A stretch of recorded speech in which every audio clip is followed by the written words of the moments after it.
como o senhor viu?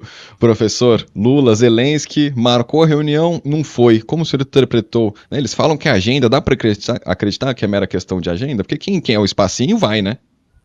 Olha, Rafa, não querendo puxar sardinha para o lado da nossa TV Democracia, nós cantamos a bola semana Falei. Ó. passada de que poderia ser uma armadilha mal feita, por sorte, a nossa diplomacia é muito experimentada, agendou a reunião, que fosse a portas fechadas e que estivesse colocado que Zelensky que pediu essa reunião, e na última hora, como não haveria câmera, luz, ação, que é o que Zelensky conhece, então ele não compareceu.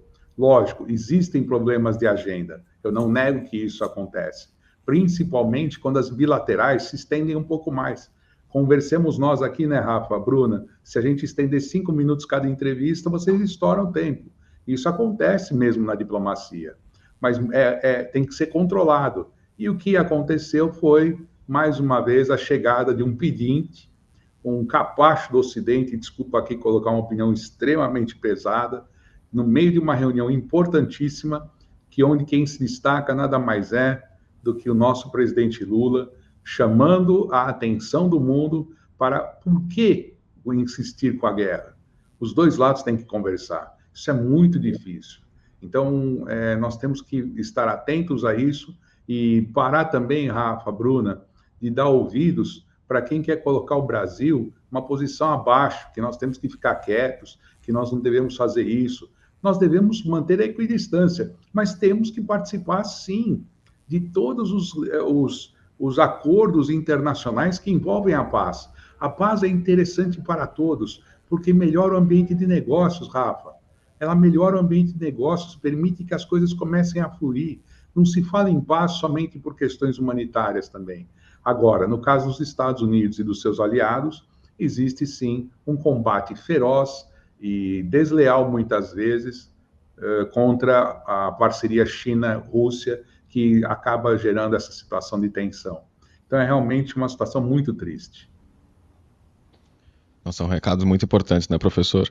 Eu ainda fico assim, fica travada na minha cabeça essa fala do Zelensky ali, né, o sorrisinho também, professor, no final. Acho que ele ficou desapontado e dá o sorrisinho. É uma prova de que é um ator, né? Um cara que foi colocado lá para fazer sei lá o que, Rafael, sei lá o Acho que. que a intenção dele ali era rebaixar o Brasil, né? Ou, Sem tipo, dúvida, dizer, o Brasil não tem força para discutir paz, meio de desprezo, né? sem dúvida. Como você vê. Eu sou a estrela, ele que ficou desapontado, é isso que ele quis dizer. Uhum. O importante aqui sou eu, ele que ficou desapontado por não ter a possibilidade de me cumprimentar e conversar comigo. Mas, assim, esse tipo de situação que foi construída de forma deselegante pelos organizadores do G7 coloca claramente quais são os interesses deles neste momento.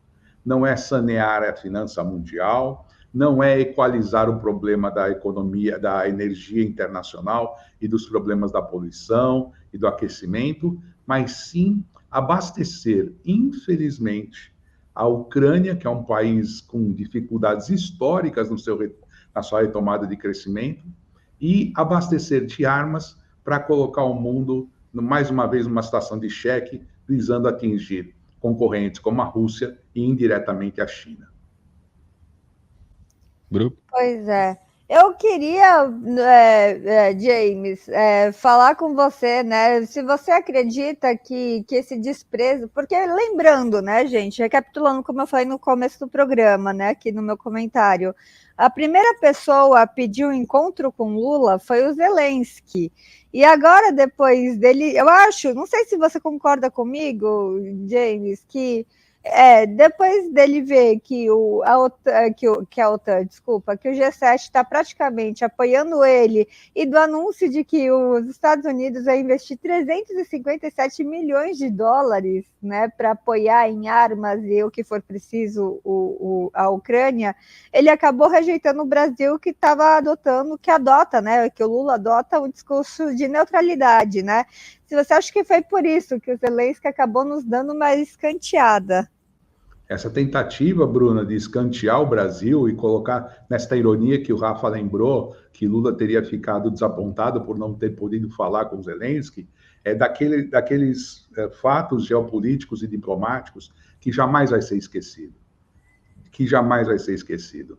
Essa armadilha, mais uma vez, usando essa palavra, coloca claramente que as intenções do G7 estão fundamentadas principalmente hoje em permitir que esta guerra se estenda. E eu trago uma informação, Bruna, que eu chequei ontem à noite e rechequei agora cedo. Os Estados Unidos está disposto, sim, a treinar pilotos ucranianos para pilotarem os F-16, mostrando que o conflito pode se prolongar. E aonde foi acordado isso, Bruna? Como você bem disse, dentro da reunião do G7. Foi dentro da reunião do G7 que isso aconteceu. E essa situação mostra claramente aquilo que o Lula disse. Nós viemos aqui para discutir outras coisas, mas eles querem continuar discutindo a guerra, que o lugar certo seria na ONU e no Conselho de Segurança. Vocês reparem bem a importância da fala é lembrar uma coisa, Bruna. O Lula não fala só por ele. O Lula tem uma capacidade de articulação internacional fantástica, porque ele fala pelo Sul global. O Brasil, dentro do Sul global, ele é uma voz que precisa ser respeitada. Ele não foi convidado à toa.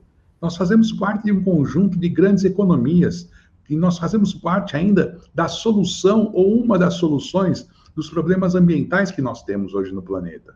Com a nossa tecnologia verde, com a possibilidade de produzirmos combustíveis e formas de energias limpas, o Brasil tem que participar desses fóruns internacionais, para que nós não sejamos dilapidados em mais um arranjo internacional. Eu diria, Rafa, Bruna, que nós não sejamos a Arábia Saudita, o Kuwait da economia verde, nos anos 20, 30 e 40, exploradas, dominadas e depois escanteadas, usando a palavra que a Bruna bem colocou. Então, o que nós estamos assistindo hoje é uma situação tão grave, mas tão grave, que obriga, sim, o Lula a elevar a voz em nome do Sul global. É isso que é importante. A gente tem que entender que é um momento diferente e esse momento requer participação ativa para a defesa dos interesses brasileiros. Professor, é difícil assim na imprensa, porque é a informação que não existe, né? O fato que não aconteceu, é a reunião que não houve, a notícia que não é notícia, é uma coisa impressionante. E aí a gente fica tentando mapear ali, né? Será que é a gente, será que não é? O senhor colocou ali a intenção do próprio Zelensky em torno desse assunto. E a despeito, né, das análises, teve um fato que talvez ajude a gente a entender o que o Zelensky buscava, né? Ele se reuniu com o presidente da Índia, o que o senhor colocou numa das nossas últimas entrevistas, que é um país que também está ali numa posição relativamente próxima do Brasil, que tem comércios com a Rússia, mas também não quer tomar um lado assim mais incisivo, mais explícito na guerra. A informação que vem aqui na imprensa tradicional é de Fórmula da Paz do Zelensky, que mais nada é que a versão ucraniana para a Rússia se render, enfim, Fórmula da Paz nos termos da Ucrânia, né? Vamos dizer assim, a Rússia tem, digamos, a Fórmula da Paz dela também, que exige rendimento da Ucrânia em si. Estão em guerra, né? Mas enfim, você entende que esse encontro aqui pode jogar um pouco de luz sobre o que o Zelensky buscava com o presidente Lula? Certeza, Rafa. Assina embaixo o que você falou. Ele quer isso, ele quer a foto, e ele vende essa foto para dentro da política ucraniana como sendo um grande articulista internacional, porque nós devemos também estar atentos aos problemas políticos internos da Ucrânia. O alto comando ucraniano passa por crises sucessivas, dificuldades de abastecimento do fronte, problemas gravíssimos de disputas políticas. Pouca gente menciona isso, Bruna, Rafa, amigos e amigas da TV Democracia. Zelensky já colocou de forma proscrita vários partidos, aboliu partidos políticos na Ucrânia.